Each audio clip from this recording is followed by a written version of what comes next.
Il fait dodo. Il est drôlement bien là dans le jardin.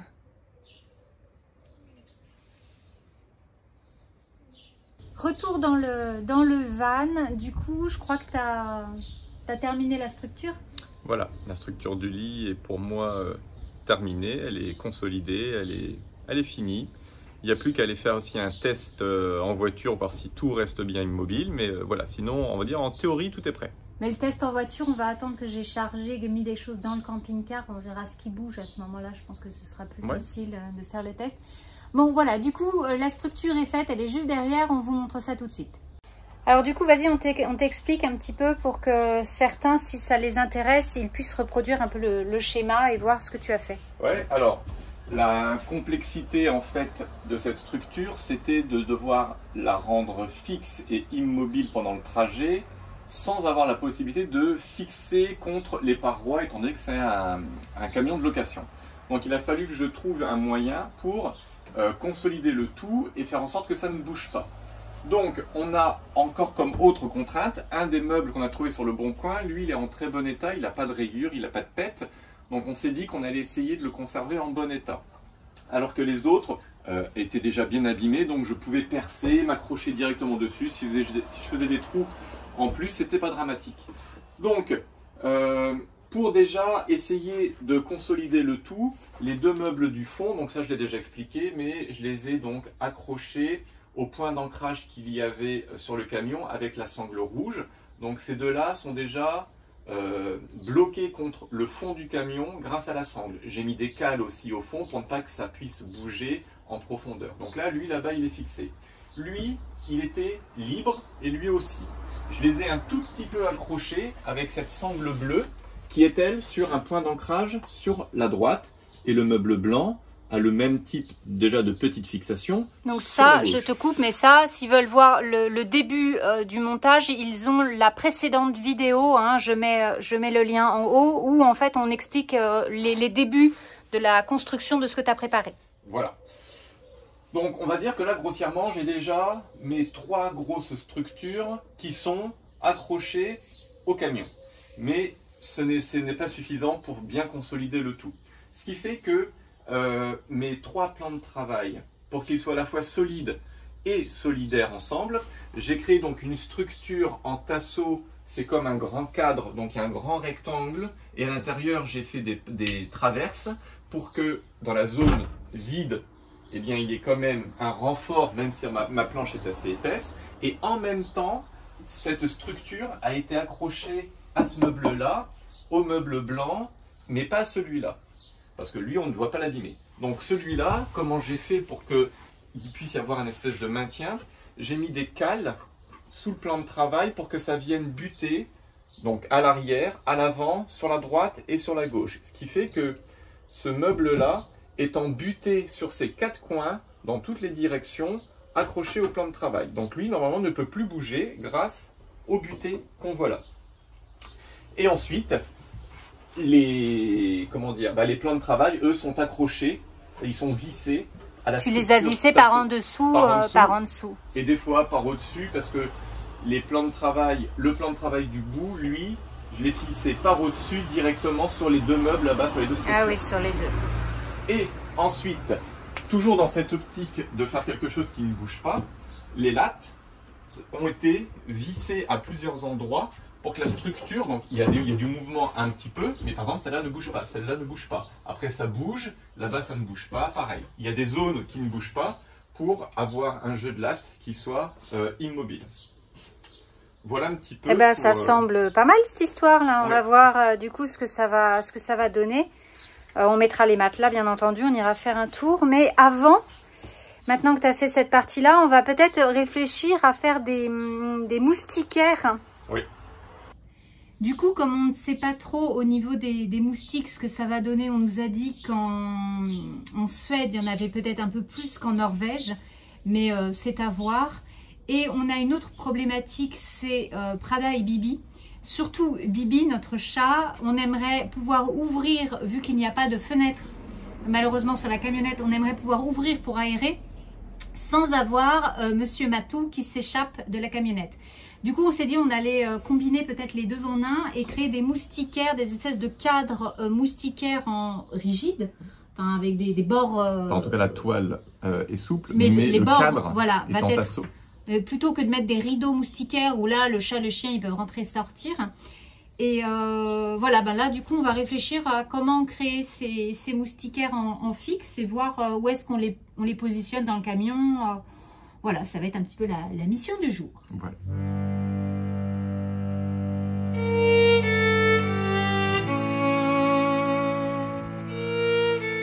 Du coup, la méthode qu'on a décidé de faire, c'est de passer le rideau dans une sangle.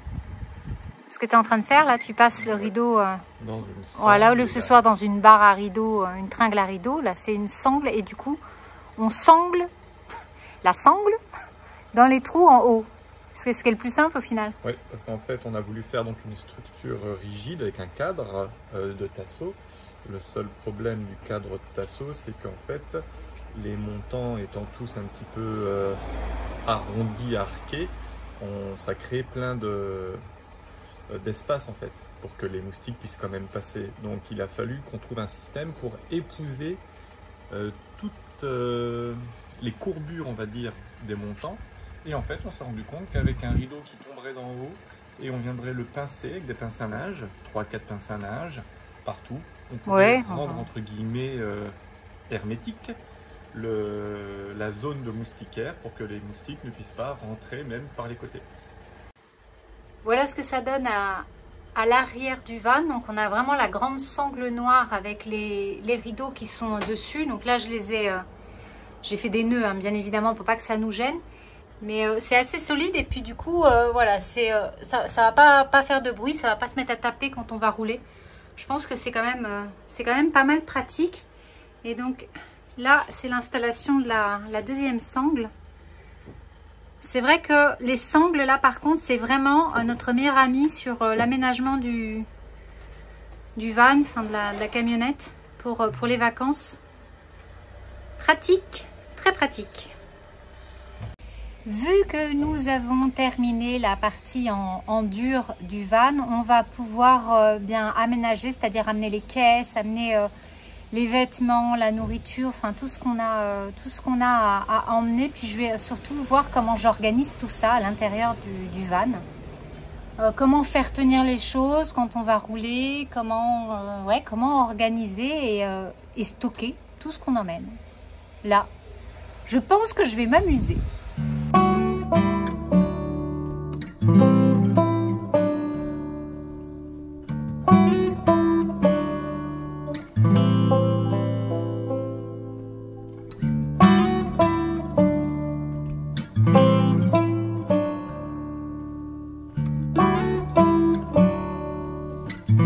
Bienvenue dans mon antre. Je suis donc sous le lit et il faut imaginer qu'il y aura quand même le lit de Noah ici, mais qu'on pourra sortir et glisser. Du coup, je pourrais venir à quatre pattes pour venir chercher ce dont j'ai besoin. Je vais me garder une proximité avec des choses que je vais utiliser bien sûr régulièrement, enfin tous les jours pour la cuisine. Et après, il y a tous les stocks que je suis en train de prévoir. Je suis en train d'essayer d'organiser un petit peu tout ça. Je pense que je vais sangler par la suite. J'ai précisé en fait dessus, là il y a semoule par exemple, les sauces tomates, ce qu'il y a à l'intérieur. Et voilà, il y a du vrac, il y a des choses emballées bien sûr, il y a des choses que j'ai eu en grande quantité chez Coro. Et ça permet, c'est comme si c'était du vrac au final, parce que quand vous achetez du vrac, il faut savoir qu'ils se font livrer dans des poches exactement comme ça. Donc là, c'est des petits pois chiches apéritifs. Là, on a des sachets de pâtes. Et après, il y a les sauces tomates. Enfin bref, il y en a un petit peu partout. Là, c'est les conserves avec les pois chiches. Là, c'est le taboulet. Puis je suis en train d'intégrer toutes les choses petit à petit. On a pris pas mal de livres là pour les vacances. Et du coup, j'ai trouvé l'astuce de mettre les livres sur les côtés là, des cagettes. Et ça permet de super bien bloquer la cagette. Elle ne bouge pas. Je trouve que c'est assez pratique au final. Donc voilà, on va bien voir. Après, bien sûr, je vais mettre des sangles pour que ça tienne. C'est plutôt cool. Je trouve mon rangement assez astucieux. Je suis assez contente de moi.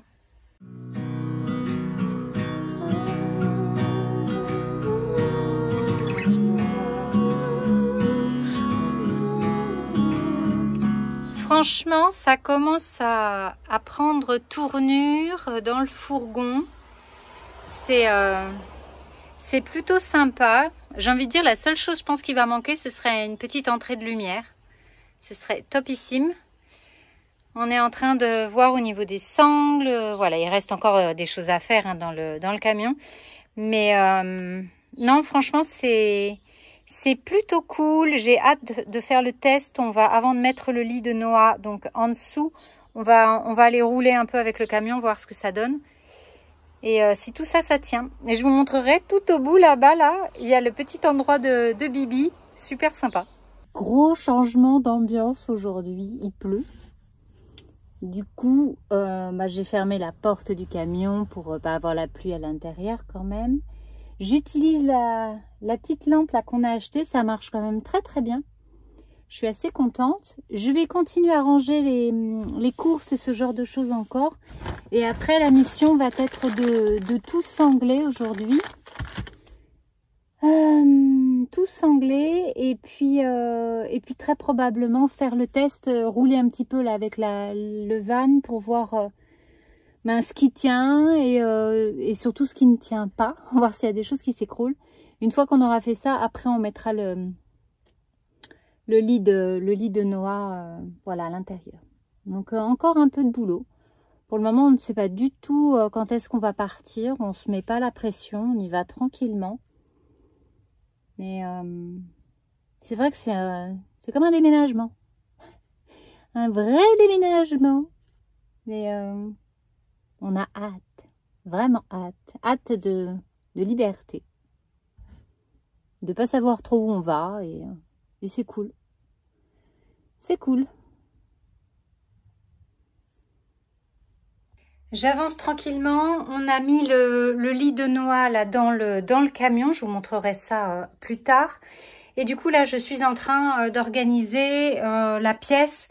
Donc j'y mets d'abord les gros meubles entre guillemets. Il y a ça, c'est le canapé de Prada. Je vais mettre mon fauteuil, les chaises qui ne servent pas. Et puis après, je vais pouvoir y mettre les cartons qui sont un peu empilés partout dans la maison. Bien évidemment, pendant que je fais ça, j'en profite pour faire le ménage. J'ai aspiré tout le canapé de Prada. Enfin, voilà, j'essaye de faire en sorte de me faciliter un petit peu la vie quand on va revenir. C'est-à-dire que le ménage sera fait dans l'appartement, dans le reste de l'appartement. Je pourrai donc sortir les objets de la chambre, les meubles de la chambre de Noah et les remettre tout de suite. Ce sera tout propre. Et c'est un conseil que je vous donne, hein, bien entendu, de faire le ménage comme ça avant. Ça aide quand même quand on revient après. Bon, eh bien, je vais continuer à avancer tranquillement. Bon, alors du coup, le but du jeu, c'est à cet endroit-là où il y avait le canapé de Prada que je viens de mettre dans la chambre de Noah, comme vous avez vu. Je vais retirer ce qu'il y a ici, faire bien le ménage, enlever mon tableau également que je vais conserver précieusement. Je vais désencombrer la penderie qui se trouve ici pour mettre la penderie à sa place pour la location de cet été. Et voilà, une fois que j'aurai fait ça, déjà ce sera pas mal. Après, je pourrai emmener le fauteuil qu'il y a dans notre chambre dans la chambre de Noah. Donc, au boulot.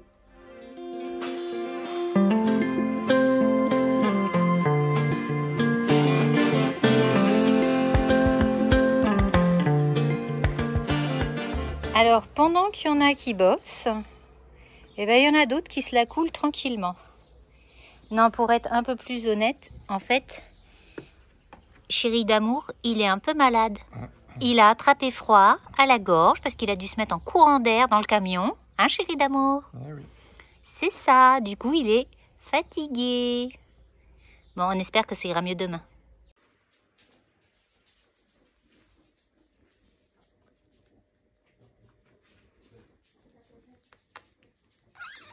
Ça va mon pipi?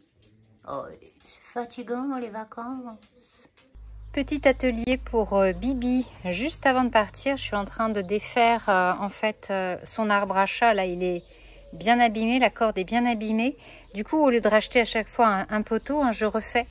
J'ai investi dans une grosse corde. Je vais défaire et puis après, je fais des points de colle au pistolet à colle. Ça marche super bien, ça tient bien et ça évite de racheter à chaque fois quelque chose. Et voilà ce que ça donne. Je sais pas, 10 minutes plus tard, peut-être un quart d'heure. Allez, soyons. Je sais pas, j'ai pas regardé la montre. Du coup, c'est bien très bien serré. Je vais pouvoir aller le mettre dans la camionnette pour cet été. Bon, eh bien, après François, c'est moi qui ai mal à la gorge. Du coup, j'ai une voix horrible, mais c'est pas grave. Je vais quand même vous montrer le van aménagé. Oh, il y aura des modifications en cours de route et ce genre de choses. Mais là, ça y est, j'ai terminé. Je suis super contente et je pense qu'on va être vraiment bien. Tada! Voilà. En fait, j'ai l'impression que toute notre petite maison est ici. On a pris quand même pas mal de choses. Mais en même temps, je pense que ça va être bien. Alors, je vous montre un petit peu l'installation et comment c'est. Alors, ici, on a la poubelle. C'est notre poubelle, à nous, poubelle à déchets. Là, ça, c'est pour le moment, c'est des choses plutôt informatiques qui sont rangées à l'intérieur. Ensuite, au fond, alors attendez, je grimpe dans la camionnette. Au fond, on a des choses accrochées. Là, dans la valise, j'ai mis nos gros manteaux d'hiver parce que je ne sais pas si on va en avoir besoin. Et un sac de croquettes pour Prada. Là, on a nos toilettes. Là, on a le camping-gaz donc pour s'alimenter. Et en haut, donc vous voyez qu'il y a la moustiquaire dont je vous ai parlé tout à l'heure. Et il y a tous les rangements. Donc, vous vous rappelez tout ce que j'ai trouvé en brocante là qui s'accroche. Franchement, c'est... Ah mince, par contre, il faut que je fasse super attention. C'est en train de se mettre là-dedans. Faut que je vois. Pour ranger, là, on a les casquettes de chacun. Le petit miroir qui va bien. J'ai plein de sacs suspendus parce que j'ai mis pas mal de choses. C'est toute la partie hiver avec les bonnets, les gants, l'écharpe. Ça peut paraître bizarre, mais en Norvège, peut-être qu'on va en avoir besoin. On a les manteaux. Et ensuite, vous pouvez voir qu'on a le lit. Donc, il y a vraiment nos deux matelas qui sont positionnés, comme vous avez pu le voir. Et la grande nouveauté, c'est donc le lit de Noah qui se trouve juste en dessous. Alors, là, si je vous montre, c'est un peu compliqué parce que j'ai mis les bouteilles. Il y a la bouteille qui est devant. Alors, il faut que j'enlève la bouteille, on va dire ça comme ça. Mais en fait, le lit de Noah, hop, eh bien, voilà, je ne peux pas le faire à une main. Il y a les cartons qui bloquent en dessous. Il se coulisse, donc il se coulisse et on peut l'amener. Voilà, il y a encore pas mal d'espace, ce qui évitera qu'il dorme sous notre lit à nous. Qu'est-ce que vous avez d'autre? Donc là derrière, vous avez vu tous les rangements au fond. Il y a plein de nourriture, il y a plein de couvertures là sur les côtés. Il y a plein de livres aussi. Il y a les fauteuils, on a nos fauteuils. On a les croquettes de Prada. Et puis de l'autre côté, là c'est pareil, il y a toutes les affaires suspendues. Pardon, je suis désolée pour la voix. Vous avez les manteaux qui se trouvent là. On a mes petites culottes qui sont derrière. Mes vêtements qui sont dans la colonne. Les vêtements de Noah, ils sont sous son lit. Il y a une box en plastique. Les vêtements de Noah sont sous le lit. Et puis là, dans le carton Cuvings, j'ai du matériel, j'ai pour la cuisine, pour faire la cuisine. Les vêtements de François sont dans la première boîte. On a une boîte avec des chaussures qu'on n'utilisera pas tout le temps, mais voilà, les chaussures de rando et tout ça, pour le moment, elles sont là-dedans. Et enfin, dans la dernière boîte, tout en bas, j'ai des draps d'avance pour pouvoir changer les lits et éviter qu'on se prenne la tête avec les machines à laver. Voilà. Qu'est-ce qu'on a d'autre en découvrant? Non, franchement, ça marche super bien. On a mis des cordes en haut. J'utilise des petits crochets Ikea. Voyez, hop, et là, ça marche très bien. On a fait le test de la camionnette qui roule et ça n'a pas bougé. Il n'y a rien qui a bougé. Tout est sanglé. Vous voyez qu'il y a des sangles partout. Et notre lit, voilà. Alors je fais le tour. Non, je vais vous montrer directement la cachette de Bibi. Alors, je vais essayer, voilà, de pas trop trembler. Ça, c'est le matelas de Prada, c'est un matelas bébé pour qu'elle dorme la nuit. Ça, c'est tous nos trucs et nos oreillers. Ici, alors là, je peux pas faire de bruit, mais c'est mon tambour qui est là. Il est protégé. Et là, ça fait un petit espace tout douillet pour Monsieur Bibi. Alors, je pense qu'il va être bien. Ouais, non, c'est plutôt très sympa. Je sais pas ce que vous en pensez. Alors maintenant, je vous montre l'autre côté, sur le côté du camion. Donc là, je fais le tour. Ça, c'est notre lit hein, au niveau du côté. Donc on voit bien qu'il est en hauteur. On a les meubles qui s'ouvrent sur le côté. Dans cette partie-là, il y a du bricolage. Là, il y a les croquettes de Bibi. Là, on va y mettre l'alimentation. Et de l'autre côté, on a mis la litière. Alors après, il faut qu'on voit. J'espère qu'il va pouvoir passer parce qu'en fait, c'est la chose dont on n'a pas réfléchi. Il y a le cadre du lit de Noah derrière qui bloque un peu l'entrée. Donc, je ne sais pas au final si Bibi, ça va être pratique pour lui. On verra bien ce que ça va donner. Sinon, on mettra la litière autrement. Puis, je me servirai de ça pour ranger. Petit fauteuil de plage et autres. La table derrière, on a réussi à couler des petites choses. Il y a la table de pique-nique. Voilà, donc tout est protégé. Comme ça, on pourra rendre le camion dans un état impeccable. Alors, je réponds à quelques questions qui m'ont souvent été posées. Il n'y a pas besoin de déclarer quoi que ce soit au niveau du camion. C'est vraiment comme si on déménageait et qu'on avait mis des meubles à l'intérieur. Alors oui, on a mis ça, on a aménagé différemment, mais on n'a pas changé la structure en fait de la camionnette. Du coup, il y a absolument rien à déclarer. Et il y a rien, on n'a rien percé, on n'a vraiment rien changé. Comme ça, quand on revient, on enlève tout et on rend la camionnette dans le même état. Donc, je pense que notre système est quand même plutôt astucieux. Après, comment est-ce qu'on va vivre ça? Je ne sais pas. En tout cas, c'est le grand périple qui va commencer. Ensuite, au niveau des coûts, de ce que nous coûte le camion, en fait, là, ça nous coûte 900 € pour les 2 mois. Plus, attention, hein, ça c'est juste le prix par jour de la location du camion. Il faut rajouter à ce prix-là les frais kilométriques. Alors là, on va en avoir pour beaucoup parce qu'on va loin. On va loin, on va beaucoup rouler. Et cette année, c'est pas l'idéal. L'essence a augmenté. Bref, tant pis. On va quand même le faire. Et bien évidemment, si vous roulez quand même beaucoup moins que nous, les frais kilométriques sont vraiment moins élevés. En tout cas, on est super contents. L'aménagement, tout ça, ça s'est bien passé. On ne s'est pas pris le bec avec François. Ça s'est fait tranquillement et c'était bien cool. On va partir d'ici peu de temps, quand on ne sait pas encore précisément, mais l'appartement est pratiquement tout propre, tout rangé, tout désencombré, le jardin aussi. Voilà, c'est un petit peu les derniers préparatifs. Donc j'ai vraiment hâte et je vais vous partager un peu notre aventure sur les réseaux sociaux et sur YouTube. Donc pensez vraiment à vous abonner, pensez à liker, à commenter. Et ce que je vous propose, si vous avez des questions sur notre organisation, sur tout ce qu'on a fait là dans le camion, posez-les en commentaire, comme ça on pourra y répondre dans la vidéo prochaine avec François. En attendant, je vous embrasse et je vous dis à bientôt.